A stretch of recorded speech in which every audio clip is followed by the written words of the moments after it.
नमस्कार मंडळी, नगरी ठसका या चॅनलमध्ये तुमचं खूप खूप स्वागत आहे। आज आपण स्ट्रीट स्टाईल पनीर फ्रँकी करणार आहोत। करायची पद्धत एकदम इझी आहे। मी ज्या पद्धतीने केले त्या पद्धतीने जर का तुम्ही केलीत तर हा पदार्थ तुमचा अजिबात फसणार नाही। लहानांपासून मोठ्यांपर्यंत सगळेच आवडीने खातील अशी ही टेस्टी फ्रँकी घरच्या घरी तयार करून होते। तर त्यासाठी मी इथे कांदा आणि शिमला मिरची एकदम बारीक बारीक कापून घेतलेले आहेत।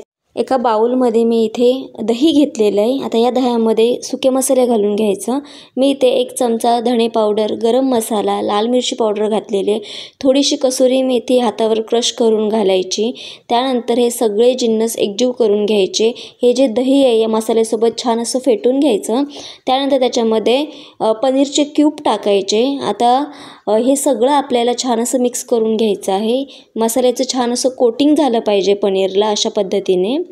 कढईमध्ये मी इथे 1 चमचा तेल गरम करून घेतलेलं आहे। कोट केलेले पनीर त्याच्यामध्ये घालायचे आणि छान असं परतून घ्यायचं। दह्याला बऱ्यापैकी पाणी सुटतं आणि याच्यामध्ये या भाज्यासुद्धा छान अशा कुक होतात। स्लाइस केलेला कांदा घालायचा, स्लाइस केलेलं शिमला मिरची घालायची। तुम्हाला ज्या आवडतात त्या भाज्या तुम्ही घालू शकता, जसं की गाजर, कोबीसुद्धा घालू शकता तुम्ही।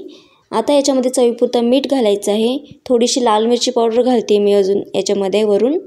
बारीक चिरलेली भरपूर कोथिंबीर घालायची आणि छान असं हे मिक्स करून घ्यायचं। आता हे पाणी आपल्याला पूर्णपणे आटवून घ्यायचं आहे। हे मिक्सचर आपल्याला एकदम ड्राय करून घ्यायचं आहे। 5 मिनिटानंतर छान असं हे मिश्रण सुकं होऊन जातं। आता आपण इथे पीठ मळून घेऊयात। मी इथे मैदा घेतलेला आहे।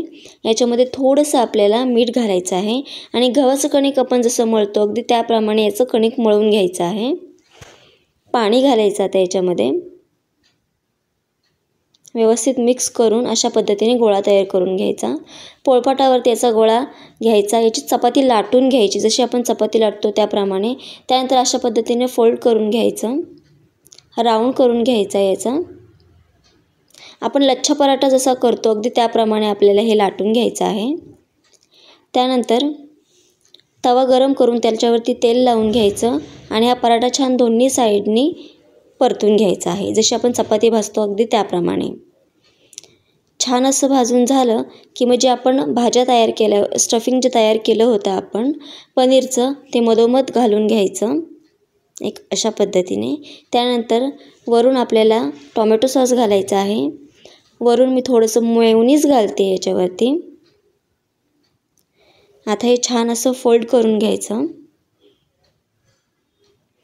मी इथे बटर पेपर घेतलेला आहे। बटर पेपरमध्ये छान असं फोल्ड करून घ्यायचं आणि फ्रँकी रेडी आहे आपली। अशा पद्धतीने आता मी ही दुसरी फ्रँकीसुद्धा रेडी करून घेते आहे।